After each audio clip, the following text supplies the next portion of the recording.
ETF index mutual funds నేర్చుకుని stock మార్కెట్లో రాణించాలనుకుంటున్నారా? వెంటనే ఈ నెంబర్కి కాల్ చేయండి. భార్యాభర్తలాగానే ఉన్నారా? భార్యాభర్తలానే ఉన్నాము. అంటే భార్యాభర్తలా ఉండడం అంటే శారీరక సంబంధం ఉందా లేదా? నిజమే మేడం. తను వాష్రూమ్ అట్లా వెళ్తే నేను చెక్ చేసుకున్నాను. ఓకే. చెక్ చేసుకుంటే తన దాంట్లో వాళ్ళ భార్య పిల్లల ఫోటోలు కనిపించింది. భార్య స్థానం నాకు ఇస్తావు అనేసి కదా నేను వెయిట్ చేస్తున్నాను. అంతే కదా. నువ్వు లాస్ట్కి ఇట్లా చేసినావు అనేసి అంటే నేను ఎట్లా ఇది చేయాలి అని కొంచెం గట్టిగా అడిగినాను, ఏడ్చినాను. ఆయన మోసం మీకు ఇష్టమా? ఆయన అలా మోసం చేసే మనస్తత్వాలు అంటే మీకు ఇష్టమా? 3 ఏళ్ల తర్వాత ఆయనకు పెళ్ళి 2 పిల్లలు ఉన్నారన్న విషయాన్ని 3 ఏళ్ల తర్వాత తెలిసింది. మరి ఈ 1 ఇయర్లో మీరు చేసిన రీసెర్చ్ ఏంటి? ఏం అర్థం చేసుకున్నారు అతన్ని? మీ తెలివితేటలేంటి? ఆ స్టడీ చేయడానికి అతనితోనే కలిసి జీవిస్తావు, ప్లస్ అతనితోని ఫిజికల్ రిలేషన్షిప్, శారీరక సంబంధం పెట్టుకుంటావు. దాన్ని నేను అక్రమ సంబంధం అని అంటాను. మీతో పాటు కలిసి ఒక 3 ఏళ్ల నుంచి ఉంటున్న ఒక అమ్మాయి మా దగ్గర ఉంది స్టూడియోలో. పేరేంటి మేడం? ఓ, ఎంతమంది అమ్మాయిలతో కలిసి ఉంటున్నారు మీరు? ఏం న్యాయం కావాలి నీకు ఇప్పుడు? నేను అడుగుతున్నాను కదా నన్ను పెళ్లి చేసుకోమని. చెప్పాను కదా చేసుకోనని. మరి రేపటి రోజున ఇంకొక అమ్మాయి వస్తుంది, ఆ అమ్మాయితో కూడా మూవ్ అవుతారా ఇట్లానే? ఇంకో అమ్మాయి గురించి మీకు ఎందుకు మేడం? ఈ అమ్మాయి మీ దగ్గరికి వచ్చింది, ఈ అమ్మాయి గురించి మాట్లాడండి మేడం. మీ పెళ్ళి అనే పరిధిని దాటి వేరే ఆడపిల్లల జీవితాలతో ఆడుకుంటే అది వ్యక్తిగతం కాదు, అది సామాజిక సమస్య అవుతుంది. ఇంత విన్నాక కూడా నీకు ఏం మాట్లాడాలో కూడా నాకు అర్థం కావట్లేదు. నీకు భార్య స్థానం ఇవ్వను, నువ్వు రా అని అంటున్నాడు. అయినా కూడా నీకు కృష్ణనే కావాలా ఇంకా కూడా? ఏవిసి హాస్పిటల్ సమర్పించి లీగల్ అడ్వైస్ కార్యక్రమానికి స్వాగతం. నాతో పాటు అడ్వకేట్ వెంకటేశ్వరి గారు ఉన్నారు. నమస్తే. నమస్తే అండి. అమ్మ, స్నేహ అనే ఒక అమ్మాయి మన దాకా వచ్చింది, మీతో మాట్లాడాలి, మీ సలహా కావాలి అనేసి. అంటే తనకు సంబంధించిన సమస్యని కొన్ని ఆల్రెడీ మనం లీగల్ అడ్వైస్లో మాట్లాడాం కూడా. లివ్ ఇన్ రిలేషన్స్ ఇవి ఎలాంటి పరిణామాలకి దారితీస్తున్నాయి, దీని పరిస్థితి ఏంటి? ఒక ఎపిసోడ్లో నాకు చాలా బాగా గుర్తు, మీరు చాలా అగ్రెసివ్గా మాట్లాడారు దీనికి సంబంధించి. ఆడపిల్లలు ముఖ్యంగా ఎలాంటి ఇబ్బందులు పడుతున్నారు అనే దానికి స్నేహ కథే ఒక ఉదాహరణ. నేను చెప్పడం ఎందుకు, స్నేహ ఎలానో మన స్టూడియోలో ఉంది కాబట్టి ఒకసారి మీరే మాట్లాడండి. తప్పకుండా అమ్మా. స్నేహ నమస్తే అమ్మా. నమస్తే. నమస్తే. నమస్తే అమ్మా. స్నేహ ఇక్కడి దాకా వచ్చారు, మీ కథ అంతా కూడా నాకు చెప్పారు. నాతో పాటు మీరు మేడంకి కూడా చెప్తే మీకు ఒక సలహా, ఒక సూచన ఇవ్వడానికి ఒక అవకాశం ఉంటుంది. భయపడొద్దు, భయపడాల్సిన అవసరమే లేదు. సమస్యలకి పరిష్కారం చూపించే వేదికే లీగల్ అడ్వైస్. ఏమ్మా, ఏమీ అబద్ధం చెప్పకుండా జరిగింది జరిగినట్టు చెప్పండి. ఏ ఊరు, ఎక్కడి నుంచి సమస్య మొదలైంది, పూర్తిగా చెప్పండి. అసలు మీది ఏ ఊరు? నా పేరు స్నేహ మేడం. ఓకే. నేను మాది అనంతపూర్. జాబ్ కోసం అని బెంగళూరు. ఏం జాబ్ చేస్తున్నారమ్మా? నేను అకౌంట్స్. ఏం చదువుకున్నారు మీరు? బీకామ్. Super super. బీకామ్ చేసి అకౌంటెంట్గా బెంగళూరులో జాబ్ చేస్తున్నారు. సంతోషం తల్లి. 1 ఇయర్ అయింది మేడం అక్కడ నుంచి. బెంగళూరులో మంచి కంపెనీ ఏనమ్మా? మంచి కంపెనీ మేడం. ఓకే. అక్కడ సార్ తను పరిచయం అయ్యి 6. సార్ అంటే ఎవరు? అకౌంటెంటే తను కూడా, కానీ నాకన్నా కొంచెం సీనియర్. అయితే తనతో పాటు తను నార్మల్గా, నేను నార్మల్గా ఫ్రెండ్ లాగా మాట్లాడుకున్నామండి. కొన్ని రోజులు మాట్లాడుకున్నాము. దాని తర్వాత స్నేహం కాస్త ప్రేమగా మారింది. ఓ. నేనే ఫస్ట్ ప్రపోజ్ చేశాను, తను ఇష్టపడి నేనే ప్రపోజ్ చేశాను. దాని తర్వాత తను సరే అనేసి, తను కూడా తన గురించి ఏం చెప్పలేదు, తన గురించి నేను కూడా ఏం అడగలేను. ఎందుకు ఆయనని ప్రపోజ్ చేశారు మీరు? ఏం అడగలేదు, ఆయన గురించి ఏం తెలియదు, మీతో పని చేస్తాడని తెలుసు. అంటే తను మంచివాడు, మంచి వ్యక్తి అనేసి నేను తనతో పరిచయం చేసుకొని నేనే తనకు చెప్పాను. ఆఫీసులో పరిచయంతోనే మీరు ప్రపోజ్ చేసేసారు. 1 ఇయర్ అయింది మేడం. 1 ఇయర్ అయినాక తను నేను ఒకటే దగ్గర ఉన్నాము. 3 ఇయర్స్ దాటినాక ఒకటే రూమ్లో కలిసినాక ఎందుకు ఒక రోజు ఫోన్ తీసుకున్నాను. తను ఎవరితోనో మాట్లాడుతున్నా అనేసి తన ఫోన్ నేను తీసుకున్నాను. తన ఫోన్ తీసుకుని మాట అడ్డుపడుతున్నాను అనుకోకు. మరి పెళ్లి ఎప్పుడు చేసుకుందాం అనుకున్నారు? పెళ్లి చేసుకుందాం అనేసరికి తను వద్దు అనేసి అంటున్నారు. అదే ఎందుకు వద్దు అంటున్నారు అనేసి నాకు కొంచెం డౌట్ వచ్చిందండి. మా మమ్మీ వాళ్ళు నాకు మ్యారేజ్ చేస్తూ అంటున్నారు, నువ్వంటే నాకు ఇష్టము, మరి ఏమంటో చెప్పు అనేసి అన్నప్పుడు తను దాటేస్తున్నాడు. నేను చేసుకొని ఇప్పుడు నాకు ఇంట్రెస్ట్ లేదు, కొంచెం టైం కావాలి, దానికైతేనే నువ్వు ఆగు, లేకపోతే నువ్వు చేసుకుంటే నేను ఎట్లా చేసుకుంటాను ఏంటి కలిసి ఉన్న తర్వాత నీ పెళ్లి నువ్వు చేసుకో అంటున్నాడు. చేసుకో అనేసి అంటే నేను ఎట్లా చేసుకుంటానో నేను చేసుకోను, నువ్వంటే అంత ఇష్టంతోనే నేను నీతో ఉన్నాను ఇన్ని రోజులు, ఇప్పుడు చేసుకో అంటే ఎలా చేసుకుంటానని నేను కొంచెం గొడవ పెట్టుకున్నాను. గొడవ పెట్టుకున్నాక తను ఫోన్ మాట్లాడుతూ ఉన్నాడు. సమానం ఎవరితో మాట్లాడతారు మీరు అనేసి నేను ఒకరోజు ఫోన్ చెక్ చేసుకున్నాను. అతను ఉన్నప్పుడే చెక్ చేశారా? తను లేరు, తను వాష్రూమ్కి అట్లా వెళ్తే నేను చెక్ చేసుకున్నాను. ఓకే. చెక్ చేసుకుంటే తన దాంట్లో వాళ్ళ భార్య పిల్లల ఫోటోలు కనిపించినాయి. భార్య పిల్లలని మీరు ఎలా చెప్పారు? మీకు ఎట్లా అర్థమైంది ఆ ఫోటో చూసి? అడిగినాను ఎవరు వీళ్ళు అనేసి అంటే అప్పుడు చెప్తున్నాను, నాకు ఇంతకుముందుకే పెళ్ళి అయిపోయింది, నాకు ఇద్దరు పిల్లలు ఉన్నారు, బాబు పాప, నేను ఇక్కడ జాబ్ కోసం అనేసి నేను వచ్చినాను, దాంతో నువ్వు పరిచయం అయినా నేను నీతో ఉన్నాను అనేసి అన్నాడు. నువ్వు అలా ఇలా ఉంటావు, నాకు చెప్పాలి కదా నీకు పెళ్ళి అయింది అనేసి, భార్య స్థానం నాకు ఇస్తావు అనేసి కదా నేను వెయిట్ చేస్తున్నాను. అంతే కదా. నువ్వు లాస్ట్కి ఇట్లా చేసినావు అనేసి అంటే నేను ఎట్లా ఇది చేయాలి అని కొంచెం గట్టిగా అడిగినాను, ఏడ్చినాను. తను అయినా కానీ నేను ఇవ్వను, నేను చేసుకోను, నాకు అవసరం లేదు, ఇప్పుడు ఉండు, ఇలానే ఉండు, చూసుకుంటాను, నీకేం తక్కువ చేస్తలేను అనేసి అట్లా మాట్లాడేసరికి ఇంకా నాకు ఇది అవ్వలేదు, ఇంకా నీ వల్ల కాలేదు. మరి ఏం చెప్పావు ఫైనల్ గా? అతనికి ఏం చెప్పారు? నాకు నువ్వు కావాలి అని చెప్పినాను, నన్ను పెళ్లి చేసుకోండి అనేసి అంటే తను చేసుకోను. మరి ఇప్పుడు మా వేదిక దాకా రావటానికి అంటే ఏం ఎక్స్పెక్ట్ చేసి మీరు సుమన్ టీవీ లీగల్ అడ్వైజర్ అనే ప్రోగ్రామ్ దాకా, అది ముఖ్యంగా అడ్వకేట్ వెంకటేశ్వరి మేడం దగ్గర దాకా నువ్వు వచ్చావు అంటే మీరు ఏం ఎక్స్పెక్ట్ చేస్తున్నారు? నేను తనని పెళ్లి చేసుకోవాలి, సొసైటీలో నేను భార్యలాగా ఉండాలని. ఓకే, భార్య స్థానం మీకు కావాలని పెళ్లి చేసుకోవాలి, దానికి ఏం చేయాలని సలహా కోసం. ఎందుకు ఆయనే కావాలి? ఆయన్నే ఎందుకు పెళ్లి చేసుకోవాలి? తన మీద ఇష్టంతోని కావాలి. ఏమి ఇష్టం? అదే ఆ ఇష్టం ఏంటని అడుగుతున్నాను. ఆయన పదవి ఇష్టమా, లేకపోతే ఆయనకు వచ్చే జీతం ఇష్టమా? తనకు వచ్చే జీతము. మరి ఏమి ఇష్టం మీకు ఆయన అంటే? ఆయన మోసం మీకు ఇష్టమా? ఆయన మోసం, అట్లా మోసం చేసే మనస్తత్వాలంటే మీకు ఇష్టమా? మరి ఏమి ఇష్టం చెప్పండి? ఆయన అంటే ఎందుకు ఇష్టం కలిగింది? ఓకే, ఇంకొకటి అండి, మీరు 3 సంవత్సరాలు కలిసి ఉన్నా అని చెప్పారు, మీరు పెళ్లి చేసుకోమని ఎప్పుడు అడిగారు? నేను 1 ఇయర్ తర్వాత. 1 ఇయర్ మటుకు మీరు అడగలేను అంటే 1 ఇయర్ మటుకు కూడా మీరు ఇష్టంతోనే అతనితో కలిసి ఉన్నారు. అంటే అతనికి ఒక ఇమేజ్ ఇచ్చారు, మెసేజ్ ఇచ్చారు, ఏమని? మన ఇద్దరం ఇట్లా కలిసి ఉండొచ్చు అని ఇచ్చారు, అంతేనా? కలిసి ఉండడం అంటే ఇద్దరు శారీరకంగా కలిసారా? ఇప్పుడు ఒకే ఇంట్లో ఉండి మేమిద్దరం శారీరకంగా కలుసుకోలేదు అంటే, మేమిద్దరం 3 ఏళ్ళు ఫ్రెండ్స్ లాగా ఉన్నాము, పెళ్లి చేసుకోవాలనే ఉద్దేశం నాకు 1 ఇయర్ తర్వాత కలిగింది అని, ఇవన్నీ కూడా అదే నమ్మశక్యంగా ఉందా అమ్మా? చెప్పండి, మీకు అనిపిస్తుందా? మీకు ఎవరైనా ఇలా చెప్తే నమ్ముతారా? నమ్మరు కదా. చాలా విచిత్రం. చెప్పండి స్నేహ, మీరు దాచొద్దు, ఏం జరిగినా నిజం చెప్పండి. ఫిజికల్ రిలేషన్షిప్ ఉందా లేదా చెప్పండి. 3 ఏళ్ళు కలిసి ఉన్నారు, 1 ఇయర్ మటుకు మీరు ఎందుకు ఈ పెళ్లి అనే కాన్సెప్ట్ని ఆయన ముందు పెట్టలేదు అని అడుగుతున్నాను నేను. లేదా మీరు స్నేహం చేయగానే ఇమీడియట్గా నేను నీతోని పెళ్లి చేసుకుంటేనే కలిసి ఉంటాను అని ఎందుకు చెప్పలేదు? అంటే మీకు కూడా 1 ఇయర్ మటుకు టెస్ట్ చేశారా అతన్ని? టైం తీసుకున్నాను, నేను చేసుకుంటాను అనేసి చెప్పాను మేడం, కానీ తన్ని ఇంకా దాటుకుంటూ వెళ్ళిపోయారు. కాదండి, 1 ఇయర్లో ఏం అర్థం చేసుకున్నారు ఆయనని? నాకు అర్థం కాలే. ఏం అర్థం చేసుకున్నారు? 3 ఏళ్ల తర్వాత ఆయనకు పెళ్ళి 2 పిల్లలు ఉన్నారన్న విషయం 3 ఏళ్ల తర్వాత తెలిసింది. మరి ఈ 1 ఇయర్లో మీరు చేసిన రీసెర్చ్ ఏంటి? ఏం అర్థం చేసుకున్నారు అతన్ని? మీ తెలివితేటలేంటి? తను బాగా చూసుకున్నారండి, నిన్ను ప్రేమగా చూసుకున్నాడు, నాకు ఏది కావాలన్నా చేసి పెట్టిండు, నాకు ఇది లేదు అన్న లోటు కూడా తీర్చుకుంటూ. అతను చేసేది ఏంటి తల్లి పిచ్చిదానా? నువ్వు ఉద్యోగం చేసావు కదా, అంతే కదా, నీకు డబ్బులు వచ్చినాయి కదా. అమ్మ, బెంగళూరులోని ఉద్యోగం చేయడానికి మీ పేరెంట్స్ నిన్ను పంపించారు. అవును మేడం. అంటే నీకు పంపించినప్పుడు నువ్వు ఆయనతో కలవక ముందు ఒక రూమ్ తీసుకున్నావో, ఒక అపార్ట్మెంట్ తీసుకున్నావో, ఏదో ఒకటి తీసుకొని అందులో ఉన్నావు, నువ్వు సంపాదించుకుంటున్నావు, ఆ సంపాదనతో నువ్వు బ్రతుకుతున్నావు.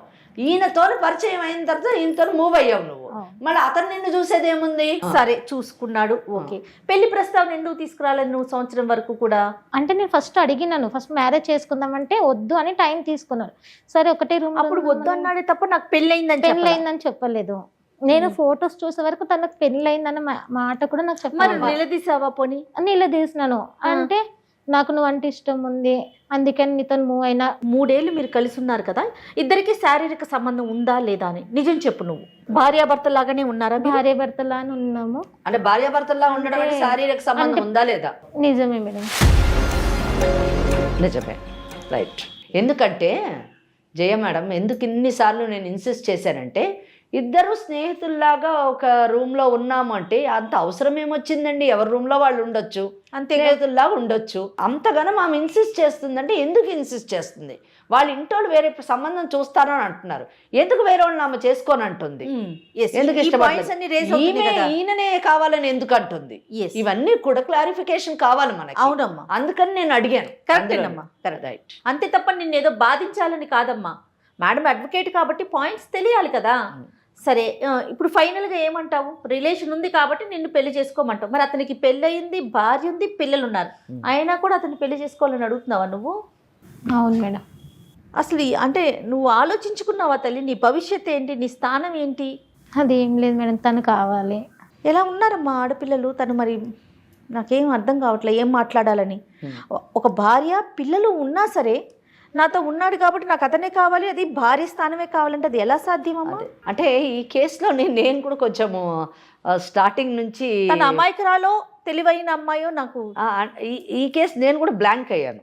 ఎందుకు అయ్యానంటే, సాధారణంగా మనకు భార్య స్థానంలో ఉన్న అమ్మాయి వచ్చి నా భర్త ఇలాగా వేరే అమ్మాయితో అక్రమ సంబంధం పెట్టుకున్నాడు, నా ఒక్క స్థానము నా పరిస్థితి ఏంటి మేడం, నా స్థానాన్ని నాకు తిరిగి ఇప్పించండి అని అడుగుతారు. ఇక్కడ అసలు రైటే లేని ఆమె, హక్కే లేని ఆమె వచ్చి ఎంత ధైర్యంగా కూర్చొని, అంటే మీరు అంటున్నారా ఆమె అమాయకురాలు అనుకోవాలా లేకపోతే ఏమనుకోవాలి అని భయపడుతుంది అంటే, నేను ఈ మాటని నేను సపోర్ట్ చేయలేను. నేను ఎందుకు సపోర్ట్ చేయలేనంటే, నీకు అసలు ఏమి హక్కు లేదు. సంవత్సరం మటుకు నీకు పెళ్ళని ఆలోచన లేదు. అతనితో కేవలం స్నేహము, ఎంజాయ్మెంట్ మాత్రమే, రిలేషన్షిప్ మాత్రమే కావాలని చెప్పేసి నువ్వు 1 year ఉన్నావు. మీరేంటి అబ్జర్వ్ చేసేది అతన్ని? మీరేంటి అన్ని స్టడీ చేసేది? అదే కదా. మీ తల్లిదండ్రులు అన్ని స్టడీ చేసి మీకు సంబంధం చూస్తారు, మీరు పెళ్లి చేసుకోవాలి. అంతకి కావాలంటే మీరు కూడా మాట్లాడి అన్ని తెలుసుకొని మీ తల్లిదండ్రులు చూసినటువంటి వాళ్ళు చేసుకోండి. కానీ ఇక్కడ నువ్వు ఎవరినో ఒకటి సెలెక్ట్ చేసుకుంటావు, నీ కొలీగ్ని, నువ్వు ఒక 1 year స్టడీ చేస్తా అంటావు అతన్ని. ఆ స్టడీ చేయడానికి అతనితోనే కలిసి జీవిస్తావు, ప్లస్ అతనితోని ఫిజికల్ రిలేషన్షిప్, శారీరక సంబంధం పెట్టుకుంటావు. దాన్ని నేను అక్రమ సంబంధం అని అంటాను. నేను పెట్టుకొని 1 year తర్వాత పెళ్లి చేసుకుంటానని చెప్పేసి అంటావు. దీన్ని ఏ విధంగా మనం ఆమోదించాలి, దీన్ని ఏ విధంగా సపోర్ట్ చేయాలి చెప్పండి. ఎగ్జాక్ట్లీ. సో నేను ఇటువంటి వాటికి సపోర్ట్ చేయలేను, నేనే కాదు చట్టం కూడా సపోర్ట్ చేయదు. అతను పెళ్లి కానివాడైతే ఇక్కడ వచ్చి మేడం మాకు న్యాయం చేయండి, నా స్థానాన్ని నాకు పెళ్ళి అతనితో జరిపించండి అని అంటే, నేను తప్పకుండా అతనితో మాట్లాడి మనం ఆమె పెళ్లి చేసేటట్టు చేయగలం. కానీ ఇక్కడ మీరేమడుగుతున్నారు? మమ్మల్ని స్థానం అడుగుతుంది. ఏ స్థానం అడుగుతుంది? భార్య అనేటటువంటి స్థానాన్ని అడుగుతుంది. ఆ భార్య అనే స్థానంలో ఆల్రెడీ ఒక మహిళ ఉంది. ఆ మహిళని పక్కకు తప్పించి మిమ్మల్ని ఆ స్థానంలో కూర్చోబెట్టాలంటే ఇంకొక మహిళ, గౌరవప్రదమైనటువంటి మహిళ, సమాజం ఆమోదించినటువంటి భార్యస్థానంలో ఉన్న మహిళని, అన్ని హక్కులు కలిగినటువంటి మహిళని పక్కకు జరిపి, ఏ హక్కు లేనటువంటి దాన్ని, ఏ మర్యాద లేకుండా, ఏ సమాజపు కట్టుబాట్లకు లోను మీరు గౌరవించకుండా, చట్టం అంటూ ఒకటి ఉందన్న దాన్ని కూడా గుర్తించకుండా, హక్కు లేకుండా నాకు ఆ స్థానం కావాలని అడిగితే ఏ విధంగా మనం ఆమోదించాలి, ఏ విధంగా మనం ఈ సమస్యను పరిష్కరించాలి? అవునమ్మా, దీనికి న్యాయం చేయడం కాదు, ఆమెకు అన్యాయం చేయడం అవుతుంది. ఇద్దరు మహిళలతో ఆడుకోవడమే కాదు, అక్కడ పిల్లలకు కూడా అన్యాయం చేస్తున్నాడు, భావితరాలకు కూడా అతను అన్యాయం చేస్తున్నాడు, అంత మోసగాడు. అటువంటి వాడిని ఈ అమ్మాయి 1 సంవత్సరం అంట స్టడీ చేసిందంట. స్టడీ చేసి నిర్ణయం తీసుకుంది. దెన్ నెక్స్ట్ క్వశ్చన్ నేను అడిగాను, ఎందుకమ్మా నీకు ఆయన్నే కావాలి అని అడిగాను. ఎందుకు అడిగానంటే, అమ్మాయి చెప్పింది, మా అమ్మ నాన్న పెళ్లి సంబంధాలు చూస్తున్నారు, పెళ్లి చేసుకోమంటున్నారు, నాకు ఈయనే కావాలి. ఎందుకు ఈయన కావాలంటే ఆమెకు సమాధానం లేదు. ఆలోచన ఉంటే కదా భవిష్యత్తు మీద. ఏంటంటే అండి, ఈరోజు సమాజంలోని చాలా మటుకు యువత సహజీవనం అన్నది అదొక ఫ్యాషన్గా మారిపోయింది. కరెక్ట్ అమ్మా. అంటే తోటి యువతతోని వాళ్ళు మూవ్ అవుతున్నప్పుడు సహజీవనం చేయడం అదొక పెద్ద మోడర్న్ థాట్ లాగా, అదొక ఆధునీకరణ లాగా, అది ఆధునిక భావాలకు సంబంధించిన దానిలాగా, వాళ్ళేదో చాలా అడ్వాన్స్డ్ లైఫ్ లీడ్ చేస్తున్నట్టుగా ఆ పిచ్చి ఆలోచనలో. అవును, నేను అడుగుతున్నాను ఈనాటి యువతని, ఇటువంటి దారిలో నడిచేటటువంటి వాళ్ళని, ఇటువంటి ఆలోచనలతో వెళ్తున్నటువంటి వాళ్ళని నేను అడుగుతున్నాను, మీకు సహజీవనంలోని ఏమి హక్కులున్నాయి, మీకు సహజీవనంలోని ఏమి భద్రత ఉంది, మీకు పుట్టేటటువంటి పిల్లల యొక్క భవిష్యత్తు ఏంటి, సమాజంలోని వాళ్ళకి ఎంత గౌరవం లభిస్తుంది. ఇటువంటి యువత ఆలోచించుకోవాల్సింది ఏంటంటే, నేను ఎంత గౌరవంగా బ్రతుకుతున్నాను, సమాజంలో నేను ఎంత గౌరవింపబడుతున్నాను, నేను ఎవరితోనైతే సహజీవనం చేస్తున్నానో ఆ వ్యక్తి దృష్టిలో నా యొక్క స్థానం ఏంటి, నాకు న్యాయం చేయండి, ఆ స్థానం ఇవ్వండి అంటే మనం ఇక్కడ అటువంటి పనులు చేయడానికి లేవు. అమ్మ మరి ఏం చేద్దామమ్మా? ఏం లేదమ్మా, ఈ అమ్మాయి ఆలోచన విధానం తప్పు, ఈ అమ్మాయి జీవన విధానం తప్పు. ఓకే, చక్కగా తల్లిదండ్రులు చూసిన పెళ్లి చేసుకొని జీవితాన్ని కొనసాగించడం సరైనటువంటి నిర్ణయం. ఈ అమ్మాయికి మనం చెప్తూ బుద్ధి రాదు, మనం ఆ అబ్బాయితో మాట్లాడదాం. ఆ అబ్బాయి అసలు ఏమంటాడో విన్న తర్వాత మనకి అర్థమవుతుంది, ఆమెకు కూడా అర్థమవుతుంది అని నేను అనుకుంటున్నాను. మనమేమి అతన్ని బెదిరించి ఈ అమ్మాయిని పెళ్లి చేసుకో అని చెప్పేటటువంటి పరిస్థితి కాదండి, అస్సలు కాదు. ఎందుకంటే section 5 of Hindu marriage act ప్రకారము రెండవ వివాహం చేసుకోవడానికి అవకాశం లేదు. ఓకే, ఎలాగంటే విడాకులన్నా అవ్వాలి, భార్య చనిపోయి అన్నా ఉండాలి. ఇక్కడ ఆ అమ్మాయికి విడాకులు ఇచ్చి, భార్యకు విడాకులు ఇచ్చి ఈ అమ్మాయిని పెళ్లి చేసుకో అని చెప్పేసి ఆ అబ్బాయికి చెప్పేటటువంటి ధైర్య సాహసాలు నేను చెయ్యను. ఎందుకంటే అక్కడ ఇద్దరు బిడ్డలు ఉన్నారు, తప్పు చేయనటువంటి భార్యకు ఎందుకు విడాకులు ఇవ్వాలి, ఇద్దరు బిడ్డలు అంటే భవిష్యత్తుని ఎందుకు పాడు చేయాలి. ఒకవేళ అతను చేసుకుంటే భారతీయ న్యాయ సంహిత ప్రకారము సెక్షన్ 82(1) ప్రకారం 7 సంవత్సరాలు జైల్లోకి వెళ్తాడు. సో ఇవన్నీ అతనికి తెలియచేద్దామంటారా? తెలియజేయాలి. ఒకటి, ఇంకోటి ఏంటంటే అతను భవిష్యత్తులో ఇటువంటి తప్పు చేయకుండా ఉండాలంటే తెలియజేయాలి. కరెక్ట్. ఒకటి. రెండోది, అతను ఏం చెప్తాడో విందాం. లేదు నేను ఆ భార్యను విడాకులు ఇచ్చి ఈమెను చేసుకుంటాను అని అంటే అతను ప్రేమన్నట్టు. లేదు నా భార్యను నేను విడిచిపెట్టను అన్నాడంటే ఈమెకు బుద్ధి రావాలి. ఈమె పరిస్థితి ఏంటి? కాదమ్మా, అతనికి కాల్ చేయి. మరి అతని పేరేంటి? కృష్ణ. బా, పేరుకు తగినట్టే ఉన్నాడు.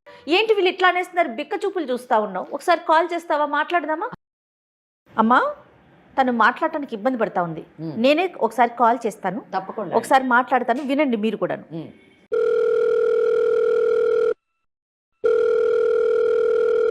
హలో హలో, కృష్ణ గారండి? yes who is this? నేను జయానండి, సుమన్ టీవీ నుంచి మాట్లాడుతున్నాను, లీగల్ అడ్వైజ్ అనే ప్రోగ్రామ్ నుంచి. ఓకే మేడం, చెప్పండి. మా దగ్గరికి మీ ఫ్రెండ్ వచ్చారండి, మీతో పాటు కలిసి ఒక 3 ఏళ్ల నుంచి ఉంటున్న ఒక అమ్మాయి మా దగ్గర ఉంది స్టూడియోలో. పేరేంటి మేడం? ఓ, ఎంతమంది అమ్మాయిలతో కలిసి ఉంటున్నారు మీరు? అంటే చాలా మంది ఉంటారు కదా. ఏంటి ఫ్రెండ్ అన్నారు కదా మేడం, ఫ్రెండ్స్ అంటే చాలా మంది ఉంటారు కదా. ఫ్రెండ్స్ అంటే చాలా మందే ఉంటారంట. ఒక్కసారి నువ్వు హలో అనమ్మా, చెప్పు నీ పేరేంటి, నువ్వే చెప్పు. హలో హలో కృష్ణ, నేను స్నేహన్ మాట్లాడుతున్నా. స్నేహ? అవును, చెప్పు. అదే నేను పెళ్లి చేసుకుందామని అంటే దాటేస్తున్నావు కదా. అవును, నీకు చెప్పా కదా చాలా సార్లు. ఏమని? ఎక్కడికి వెళ్ళావు నువ్వు? ఇప్పుడు ఎవరు మాట్లాడేది? ఫోన్ ఎవరు చేశారు? నేను సుమన్ టీవీ ప్రోగ్రామ్కి వచ్చాను, మేడం వాళ్ళతో మాట్లాడుతున్నాను. ఎందుకు వెళ్ళావు అక్కడికి? మీకు ఎంతగానో చెప్పినా కానీ మీరు నాకేం ఆన్సర్ ఇవ్వట్లేదు కదా, అందుకనే నాకు ఇక్కడ న్యాయం జరుగుతుందేమో అనేసి వచ్చినాను. ఏం న్యాయం కావాలి నీకు ఇప్పుడు? నేను అడుగుతున్నాను కదా, నన్ను పెళ్లి చేసుకోమని. చెప్పాను కదా చేసుకోనని. రీజన్ ఏంటో తెలుసుకోవచ్చా కృష్ణ గారు?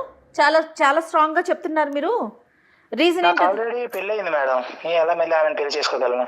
ఆల్రెడీ మీకు పెళ్ళి అయింది. ఎన్ని సంవత్సరాలు అవుతుందండి పెళ్ళయ్యి? 10 years అవుతుంది మేడం.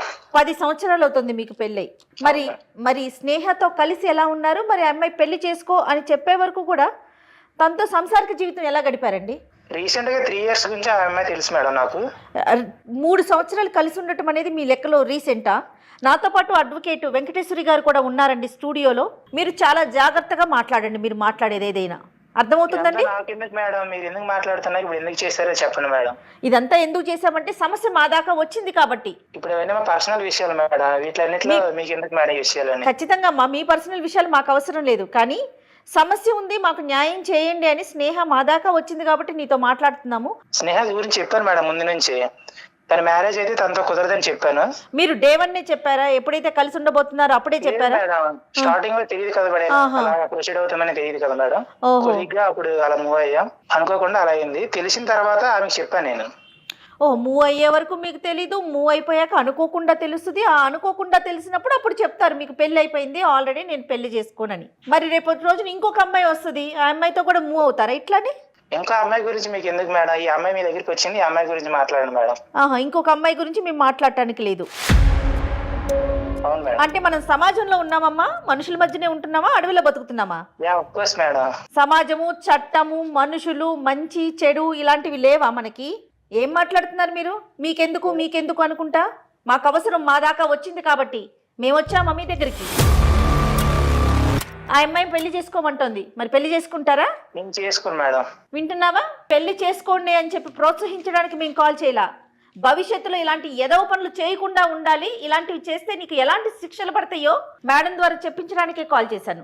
నాకు ఎందుకు మేడం శిక్ష? నేను ప్రపోజ్ చేయలేదు, ఏం చేయలేదు కదా మేడం. మరి కలిసి ఉన్నారు కదా, ఒక భార్య ఉండగా, భార్య, 2 పిల్లలు, 10 సంవత్సరాలు అవుతోంది మీకు పెళ్ళై. అమ్మాయి జీవితం నేనేం కావాలని నాశనం చేయలేదు కదా మేడం. అమ్మాయి వచ్చింది నా జీవితంలోకి, నాకు ఇష్టంగా అనిపించింది, ఆ టైంలో మేము మూవ్ అయ్యాం మేడం. మేడంతో మాట్లాడండి ఒకసారి, మేడంకి ఇవ్వమ్మా. స్నేహ అన్న అమ్మాయి పెళ్ళి మీరు చేసుకోకపోయినా పర్వాలేదు, మీతోనే కలిసి ఉంటాను అని అంటుంది. దానికి మీరు అంగీకరిస్తున్నారా? అలా అయితే ఓకే మేడం. అలాగైతే ఓకే, రైట్. నాకు కూడా చెప్పే ఈ విషయం నేను. ఓకే సరే, ప్రాబ్లం ఏం లేదు, కానీ మ్యారేజ్ అయితే నేను చేసుకోను.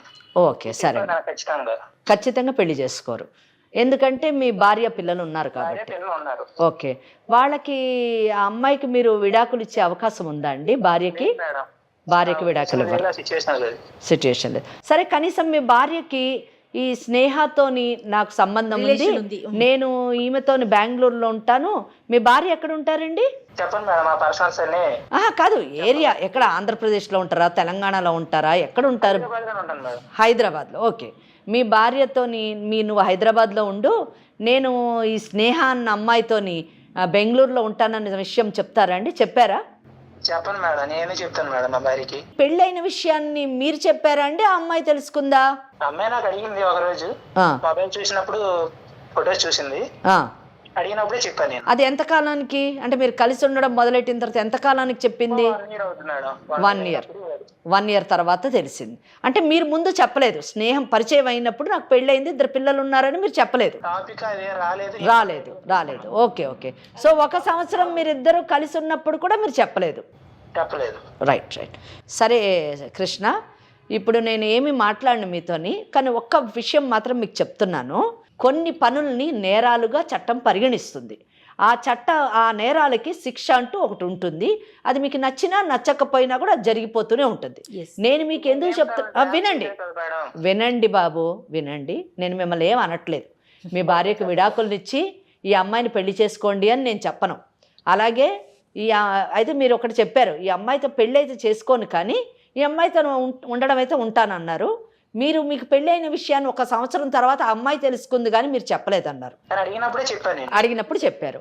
అలాగే జయ మేడం అడిగారు, ఇంకా రాబో కాలంలో ఇంకా చాలామంది అమ్మాయిలతో మీరు ఉండే అవకాశం ఉందా అంటే, అది మీకు అనవసరం, ఈ అమ్మాయి విషయం మాట్లాడండి అని అన్నారు. అంటే మీకు భవిష్య ప్రోగ్రాం కూడా ఉండొచ్చు.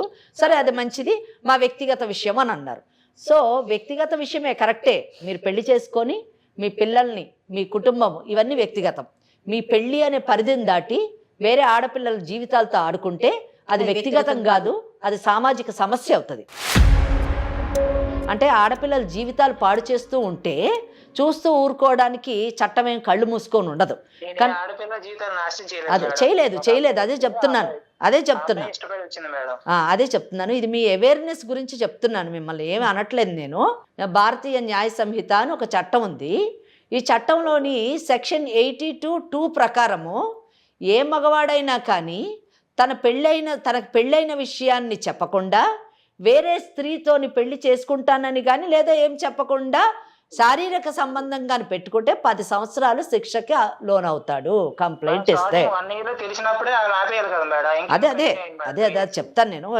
అడ్వకేట్గా మీకు చెప్పేది ఏంటంటే, భవిష్యత్తులో ఇటువంటి పనులు చేయకండి, వేరే ఆడపిల్లల జీవితాలతో ఆడకండి. ఎందుకంటే అందరూ మన స్నేహ కాదు, ఏ ఆడపిల్లన్నా కంప్లైంట్ కానీ ఇస్తే 82(2) కింద 10 సంవత్సరాల లోపల పోతారు. ఆయన భార్యతో మాట్లాడితే ఎలా ఉంటుంది? మేము మీ భార్యతో మాట్లాడినా, లేకపోతే ఈ అమ్మాయి వెళ్ళి మాట్లాడినా, ఈ అమ్మాయి మీ మీద కంప్లైంట్ ఇచ్చినా 10 సంవత్సరాల శిక్షకు. మరి నీకు ఫ్యామిలీ కావాలి. ఓకే మంచిదండి. సో సరేనండి.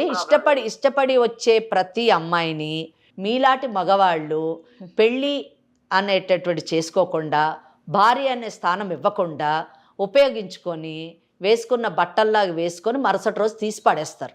అది మీరు సమాజానికి చెప్పేటటువంటి విషయం.